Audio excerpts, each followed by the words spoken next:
Nongeye guhakaze bakunzi umuco w'ijambo Ministries aho muherereye hose, yizera ko mumeze neza kandi mugishingire na Yesu Kristo mu mitima yanyu. Nimba hari ubwa mbere kubanye natwe mu biganiro vyacu, nagira ngo ndagusabe nturengane udakoze sabone kugira ngo rushize ko ibiganiro bishasha bace baza baraguha ubutumwa bugufi bukumenyesha yuko hari ikindi kiganiro kigiyeko. Mboneraho gushimira umuntu wese yamaze gukora sabone, umuntu wese akunda gusangiza abandi link zacu, wewe uzisangiza abandi muri groupe urongoye canke urimo Facebook, kuri status n'ahandi, na wewe ufata umwanya ukumviriza ibiganiro vyacu kuva ku ntango mpaka ikiganiro bigeze. Imana yo mu ijuru ibahe umugisha. Nkuko mubizi ibiganiro vyacu bishingiye kuri Zaburi 119 ku murongo w'105. Yesu nashimwe. Ijambo ry'Imana ni itara rimurikira ibirenge vyacu. Iyo hari itara vy'ukuri ntushobora gutsitara mu nzira uba uriko uracamwo, ariko iyo ata tara rihari urumva haba hari umwijima, kandi mu mwijima hashobora kuba hari ikinogo, amahwa, amabuye ndetse n'ibindi. Ntushobora kubibona kubera hatari itara. Niyo mpamvu ijambo ry'Imana rica rivuga neza ngo muzomenya ukuri, kuri nako kubahe kwidegemvya. Ukuri ni Yesu Kristo, itara ni Yesu Kristo. Haleluya. Niyo mpamvu dutumira abakozi b'Imana baba bavuye mu mihingo itandukanye kugira ngo bashobore kwigisha abantu ukuri, kugira ngo abantu bashobore kumenya ukuri kw'Imana. Yesu nashimwe cyane. Abantu bave mu madini binjire muri Yesu Kristo, kuko abantu benshi uyu munsi baraboshwe kandi baboshwe n'amadini, bariko barapfira mu madini bibwira yuko bari muri Yesu Kristo. Amadini ariko harica abantu. Rero duhamagarira abantu gusohoka mu madini hama binjire muri Yesu Kristo. Imana idufashe cyane. Niyo mpamvu dukunda kuvuga duti umaze kumviriza ikiganiro fata akanya ugende upime ivyo twavuze ubishire ku munzani, kuko uburenganzira urabifise. Ijambo ry'Imana riravuga neza ngo ntiwizere impwemu zose, ariko upime impwemu zose. Yesu nashimwe. Tugiye kuzoza turabana mu nyigisho z'urukurikirane zizoba ziriko ziratangwa na mwarimu Dimitri, inshuti yanje, akaba hari wagiye kuzoza arabana natwe muri izo nyigisho uko zizogenda zikurikirana kandi uko Imana izomushoboza. Ndazi hari abatazozitahura ariko ni benshi bazozitahura n'ubundi. Yesu nashimwe. Ariko hari ikintu kimwe nabonye ikosa abantu bakunze kugira, bakunze kwihuta gucira imanza abantu.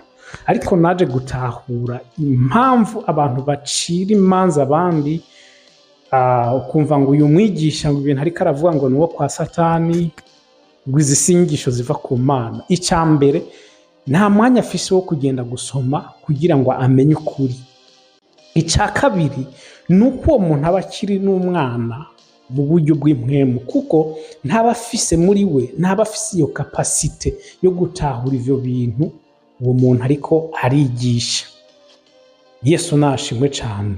Rero ivyo narabibonye cyane gose, yuko abantu bacira imanza umuntu ashingiye ku kumenya kwiwe gukenya abafise, ariko ejo atahuye agakura aravuga ati kweri uyu muntu ava ku Mana kandi inyigisho dukeneye nizi. Yesu nashimwe cyane. Rero ndazi yuko tugiye kugira ibihe byiza ku muntu azokurikirana zino nyigisho. Umuntu wese azoba afise ikibazo abahawe kaze kukibaza. Komantere ngaho urashobora kubazamo ikibazo, kumbure na mwarimu azoza arishura, bibaye ngombwa azokora ikiganiro cishura ibibazo abantu bazoba babajije. Rero uyu munsi tugiye gutangura igice cya mbere, turabire hamwe mbega idini ni iki, ryavuye he, hama turabire hamwe n'ubundi ishengero ni iki, ryavuye he, hama mwarimu araza kuduha umuco kugira ngo dushobore gutahura, kuko uko twakuze twumva ngo ishengero vuze idini umuntu nakunze kuritahura. Ayo madini niyo twitsa amashengero, ariko ivyo binyubako tubona ngaho si ishengero, ivyo n'amadini. Imana ishimwe ko dufise mwarimu ngaha agiye kudufasha muri ivyo bibazo vyose abantu benshi bafise mu mitima yabo. Rero ntatevye, reka mpe kaze mwarimu turabahaye kaze. Ubuntu n'amahoro n'imbabazi biva ku Mana Data twese no ku Mwami wacu Yesu Kristo bikuri mwebwe mbere ibintu kubera bose. Katwibukanye ku bijanye n'idini n'ishengero. Ishengero ryavutse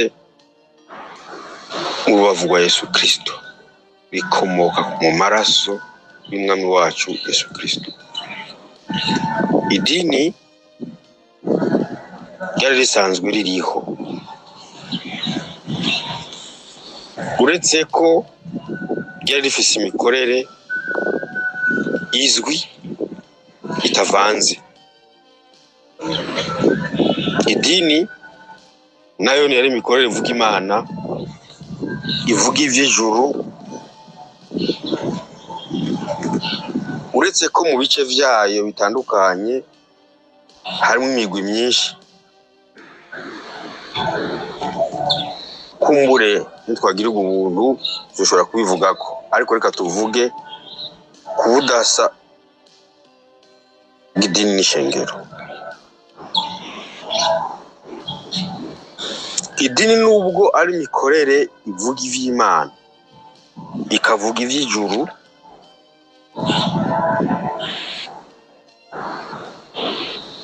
ariko ushoboye kuyimba mu mizi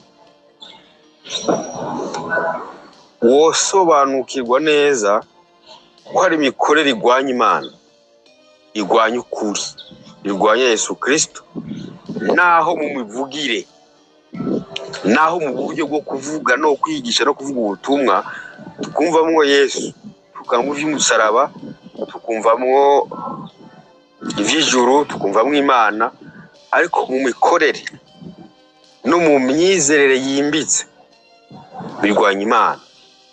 Ni kuvuga ikintu cyose kirwanya Imana gikorana na Satani direct.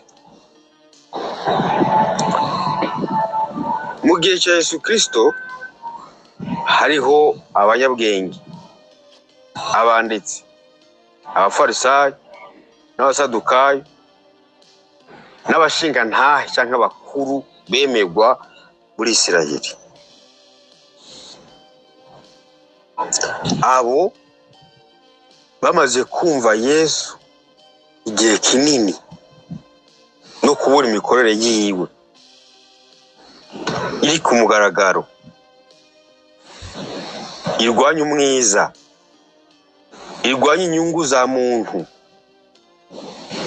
ishingira ku nyungu z'Imana,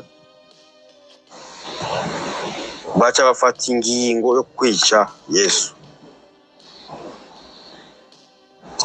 Bamwishe kugira ngo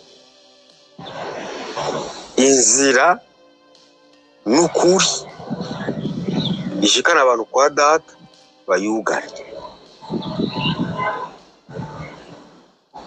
kandi abo bakora ivyo bari bazi neza ivyo amategeko avuga, amategeko ya Mose n'ivyo bavugishwa n'Imana baravyemera. Ariko kuko imitima yabo ifise ivy'inyungu zabo ku giti cyabo, baciye muri bwo buvugishwa, baciye muri ayo mategeko ya Mose, n'ivyo babujije kurwanya ukuri.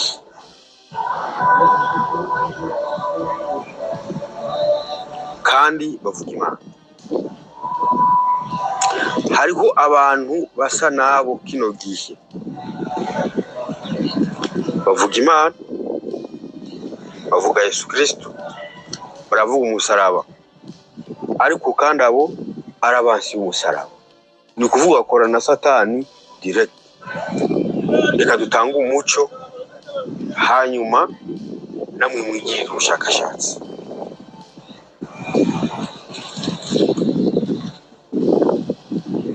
Murabe imikorere y'ivyitwa amashengero, ivyo nashoboye kwita idini.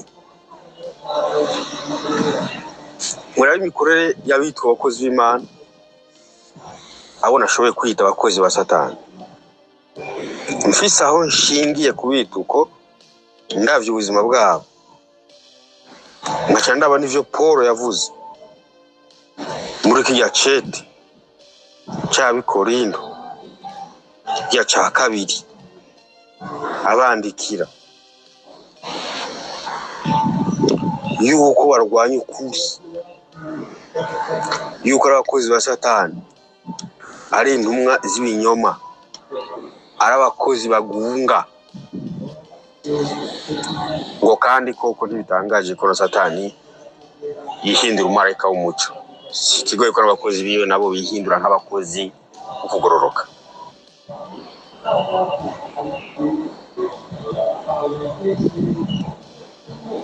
Abo bakozi bitirirwa Imana, bavuga Imana,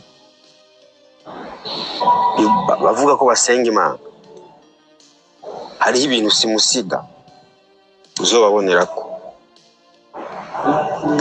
Cyambere akunda inyungu zabo,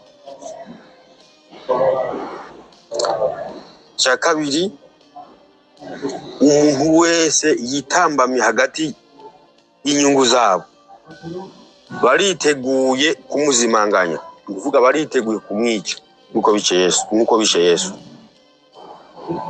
Umuntu wese avuga ukuri, kuza gukuraho inyungu z'idini, kuza gukuraho inyungu z'abanyedini, z'abakozi b'idini, uyo abakozi b'idini ntibamwihanganira, nk'uko abakozi b'idini bakijya gihe cya Yesu batamwihanganiye, bamwishe.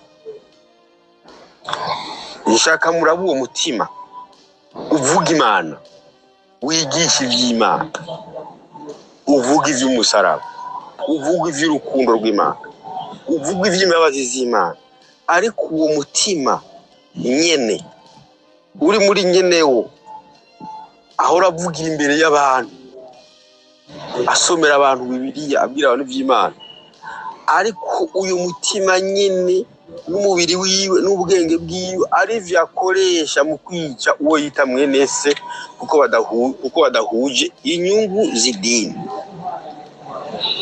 Akubahuka akica uwita umupasiteri wa mbere, akubahuka akica uwita umupasiteri wa kabiri, akubahuka akica represent, akubahuka akica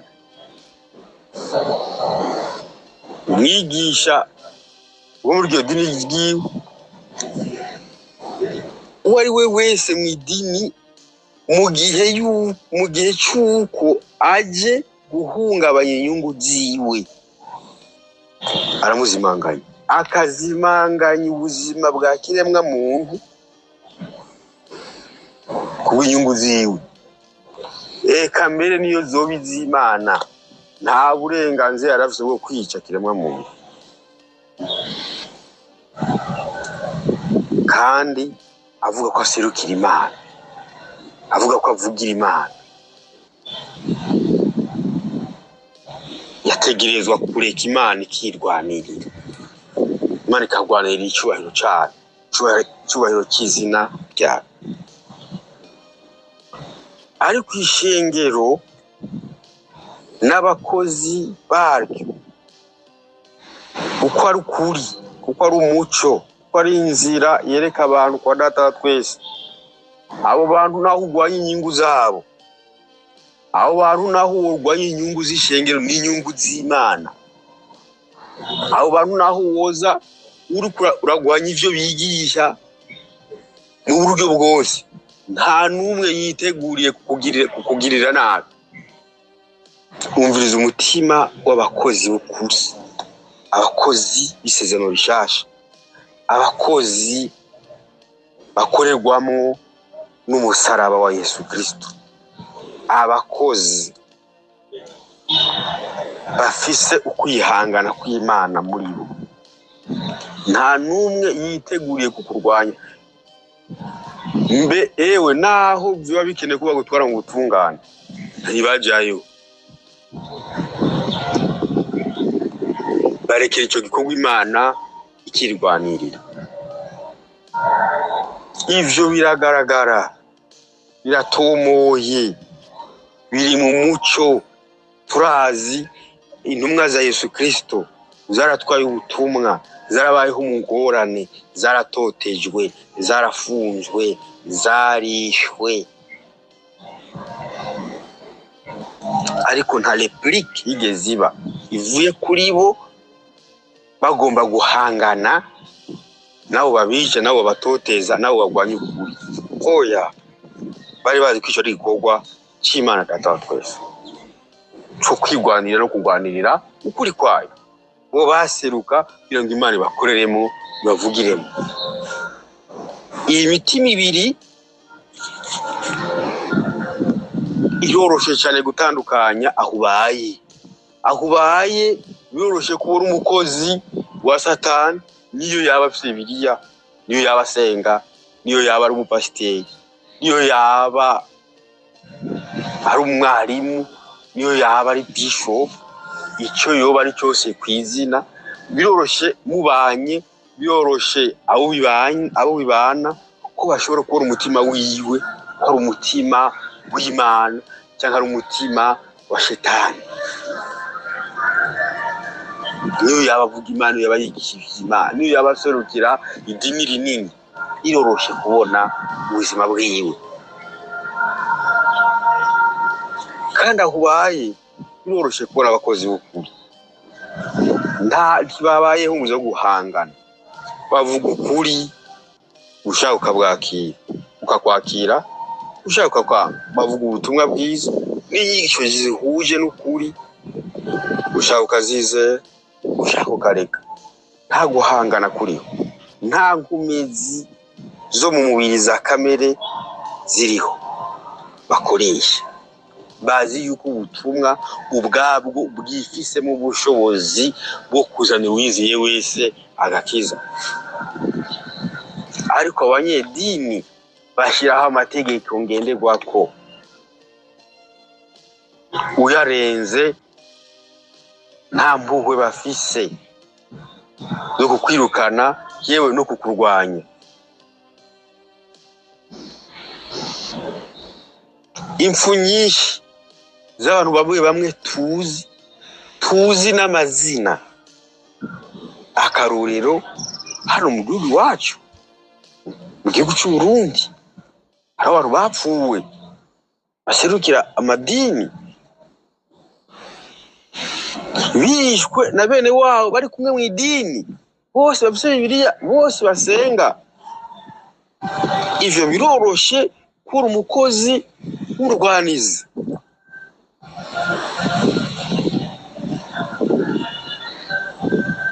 Iki ni igice cya mbere, reka noneho tubandanye igice cya kabiri. Yesu yabwiye abakozi b'idini, umwebwe w'abafarisayo mwugarira ubwami bw'Imana, abagomba kubwinjira babwinjira, namwe ubwanyu muhagarara ku muryango ntimwinjira. Mwebwe muri ku muryango ntimwinjira, n'abagomba kwinjira ntibubemerere. Abo bakozi b'idini bagiye b'abafarisayo basa n'abakozi b'idini ba kino gihe.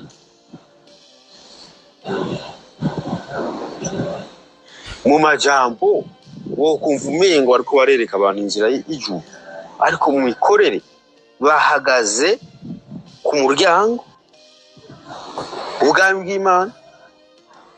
Igituma Yesu yakoresheje mu majambo ko bahagaze ku muryango nuko bafise imivugire y'ivy'ijuru, ariko icerekana yuko batariko baraginjiramo ni imikorere. Igihe cyose uvanze imikorere y'isezerano rya kera n'isezerano rishasha, ni ngombwa ube witangiriye kuja mu ijuru n'abakuri inyuma ubazibiye. Kuko imikorere y'isezerano rya kera yari imikorere y'Abisirayeli bonyene, ihanga rimwe ryonyene.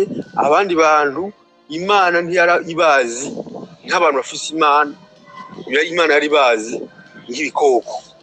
Ivyo ushobora kubisoma uvyitondeye mu cete Paul yandikiye Abanyefeso igice ca 2 cyose gisoma. Urabona ko abandi bose bari bitwa abanyamahanga, kurukoba bari bafite itandukaniro n'ihanga rya Isirayeli. Ivyo Imana yavuze ku masezerano bo bari injabuka ku masezerano.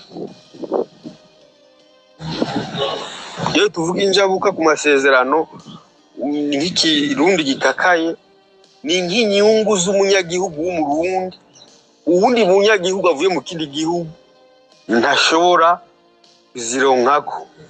Nk'akarorero, nk'iyo bavuze bati turavuza umuntu w'umunyagihugu, arafise uburenganzira w'umunyagihugu w'umurundi kuvuzwa na mitiweli ibice 80% wakirihira ibice 20. N'akarorero, ubundi munyagihugu wo mu kindi gihugu ntashobore kuza ngo yivuze kuri mitiweli ibice 80%.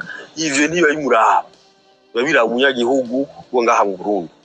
Rero amasezerano Imana yagiye isezerana abandi bantu atari Abisirayeli, ni injabuka kuri ayo masezerano ntacyo babiharugwamo. Twebwe tuza kwigizwa hafi y'Imana n'amaraso y'umwagazi w'intama w'Imana Yesu Kristo.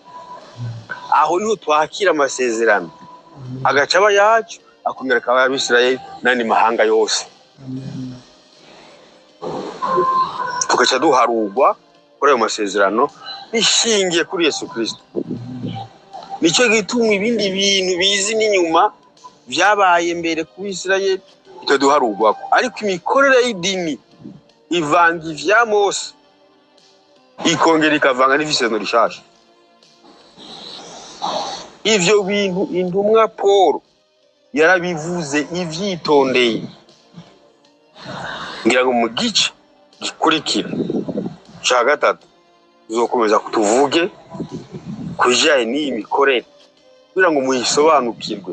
Ubu twariko turavuga ku bijanye n'imitima y'abakozi, uburyo ishobora kubagaragarira aho mubaye. Usanga induru nyinshi zifatiye ku bakozi. Abakozi aho babaye ntibabayeho mu muco, abakozi b'idini ntibabayeho mu muco. Nico gituma vyoroshe kubabona. Aho babayeho ntibabayeho babakarorero, aho babayeho ntibabayeho ingenzi, babayeho nk'aho bazokwama hamwe isi. Babayeho umengo aho babaye bateza intambara, umudugararo, umutekano muke aho babaye. Ntushobora kubagira abashinga ntahe, ntushobora kubagira abagabo bijunja n'ijambo kugira ngo batunganye aho babaye, batunganyirize n'abandi. Kubera imitima yabo itigeze ihura n'umwami Yesu ngo ikizwe, ngo imwizere, noneho ihabwe umuco yerekezwe inzira y'ijuru kugira ngo noneho iyo nzira bariko barayijamwo babe intahe bashobore kwerekana abandi. Utaha Mwami Yesu azokomeza kutugira ubuntu kugira ngo dutange umuco ku mikorere rero n'imivugire, uburyo bavanze mu rishasha isezerano rya kera, ari nayo ntandaro yo kuzibira abantu kuja mu ijuru. Mwarahezagiwe cyane. Mwari kumwe na mwene Yesu. Imana ishimwe cyane. Jewe nafashijwe rwose ukuri. Ndizera neza yuko umuntu yabanye natwe muri kino kiganiro kuva gitanguye mpaka giheze, ko nawe yafashijwe ashoboye kumenya neza itandukaniro ry'idini n'urushengero uyu munsi, ko vyoroshe kuri we kumenya umukozi w'Imana n'umukozi wa Satani, ko mwarimu yabisiguye neza kandi mu buryo bwumvikana. Mwarimu, Imana iguha umugisha. Nukuri pe turiteze kwakira inyigisho nyinshi, kandi ndazi hari abantu benshi bakeneye kumenya ukuri. Uyu munsi nubwo biboneka amenga abantu benshi ntibashaka kumenya ukuri, ariko twe turabiba. Imana niyo ivomerera imbuto. Rero ukuri murahawe kaze, kandi mubandanye mushikiriza abantu kuri. Yesu yarabivuze neza ngo muzomenya ukuri, kandi ukuri kuduhe ukwidegembya. Rero mwarimu, ndagushimiye. Imana iguhe umugisha. Shimira n'umuntu wese yabanye natwe muri kino kiganiro. Imana iguhe umugisha. Tuzosubira mu biganiro bikurikira. Mwarahezagiwe cyane, mubandanye muhezagirwa.